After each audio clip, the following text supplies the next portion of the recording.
Hi guys, my name is Rushabh. Today we are going to learn what is the dependency injection and IOC, which we call the inversion of control container. So this dependency injection and IOC is the feature of the Spring Boot framework, which will be used to provide it the various type of functionality here. So we will learn how to inversion of control container and dependency injection work. So this dependency injection, we can call it by the example. I give the example of this. In the class, we will get a one class of the class name Ravi, and after that next class is Gita. So one class of Ravi is depend on the Gita. So we will make an object of the Gita. Gita class object we will define into the class of the Ravi. So we will use the functionality of that class by the help of the object creation. We will provided the details. We will use the functionality of the Gita class in the class of the Ravi. So in the Spring, what the Spring is said to us that this process of making an object and use into your program, it will the very lengthy process, and it will process of the highly tightly coupled process. Means when you are going to change the class of the Gita, so you need to change the overall code, so it will not to be happen.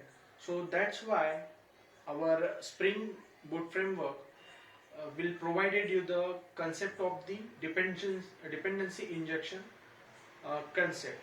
So in this concept, you just have to define the name of that class and the reference variable, and above that you need to mention the auto wire, that is the auto wire functionality we will used in the Spring framework. So that auto wire, it will be provided the object of that class which we have mentioned there automatically, because whenever you are going to change that in the future, that will be affect, it will not be affect, means here we will gain a loose coupling concept.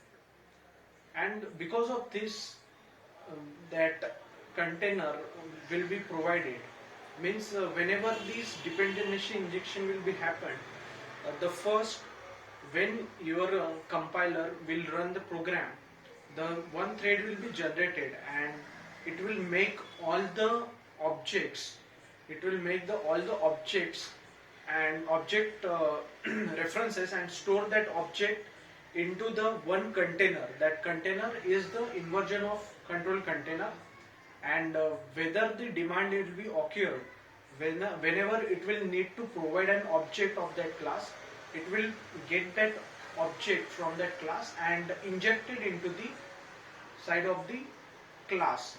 So here we will get the loose coupling because of this. And in this layer also we can see there is the multiple layers in the programming. There is the UI layer, business layer, business access layer, and the product DAO layer.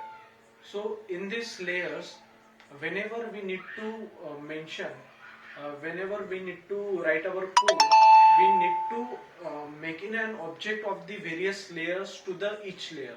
So because of this, every layer object will be present in the each layer. That layer also will be affected because of this scene when we are tightly coupled. So in this scenario also, our loosely coupled framework, or we can say this concept, will work here. And that is all about of this DI and IOC. Thank you so much.